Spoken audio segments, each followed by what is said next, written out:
Welcome to today's video, where we will explore the topic of skeletal muscle and mortality, sickness and injury based on research. Skeletal muscle is the most abundant tissue in our body and plays a vital role in locomotion, breathing, eating, and metabolism. However, skeletal muscle can also be affected by various diseases and conditions that cause it to lose mass and function, a process known as atrophy. In this video, we will discuss some of the causes and consequences of skeletal muscle atrophy, as well as some of the potential strategies to prevent or treat it. The first segment of this video will focus on the mechanisms of skeletal muscle atrophy and hypertrophy. Hypertrophy is the opposite of atrophy and refers to the growth of muscle mass and volume. Both processes are regulated by complex molecular pathways that respond to different stimuli, such as mechanical stress, oxidative stress, nutrition, energy status, hormones, cytokines, and growth factors. These pathways control the balance between protein synthesis and degradation, as well as the turnover of organelles, such as mitochondria and endoplasmic reticulum. When the balance is shifted towards protein degradation and organelle loss, muscle atrophy occurs.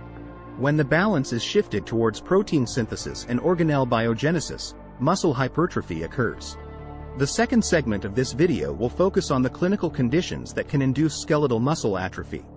These include cancer, infections, diabetes, organ failure, disuse or inactivity, aging, and genetic disorders. Each of these conditions can affect muscle mass and function through different mechanisms, such as inflammation, oxidative stress, nutrient deprivation, hormonal imbalance, or impaired innervation. Some of these conditions can also cause muscle weakness without affecting muscle mass, a condition known as intensive care unit acquired weakness, ICUAW. This can result from nerve or muscle damage due to critical illness or its treatment. The third segment of this video will focus on the consequences of skeletal muscle atrophy for health and survival. Skeletal muscle atrophy can impair physical function and quality of life, as well as increase the risk of complications such as infections, pressure ulcers, falls, fractures, and respiratory failure. Moreover, skeletal muscle atrophy can increase the risk of mortality in various diseases and conditions. For example, studies have shown that low skeletal muscle mass on admission to the ICU is associated with higher mortality rates in critically ill patients. Similarly, low skeletal muscle mass is a predictor of poor survival in patients with cancer. The fourth segment of this video will focus on the potential interventions to prevent or treat skeletal muscle atrophy. These include exercise training, nutritional supplementation, pharmacological agents, gene therapy, and stem cell therapy. Exercise training is one of the most effective ways to stimulate muscle hypertrophy and improve muscle function. It can also counteract some of the negative effects of inflammation, oxidative stress, nutrient deprivation, hormonal imbalance, or impaired innervation on muscle cells.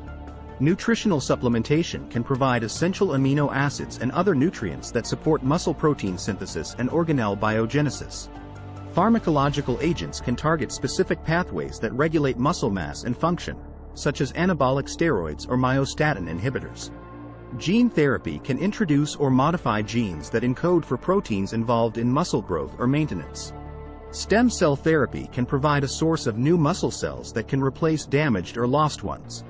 The fifth and final segment of this video will summarize the main points and provide some take-home messages. Skeletal muscle is a dynamic tissue that can adapt to various stimuli by changing its size and function.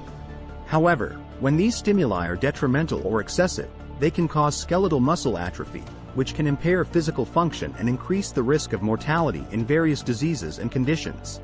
Therefore, it is important to prevent or treat skeletal muscle atrophy by using appropriate interventions that can stimulate muscle hypertrophy and improve muscle function. Thank you for watching this video. I hope you learned something new and interesting about skeletal muscle and mortality, sickness and injury based on research. If you enjoyed this video and want to see more like it in the future, please click the subscribe button below and share it with your friends. Also, please leave a comment below and let me know what you think about this topic or if you have any questions or suggestions for future videos.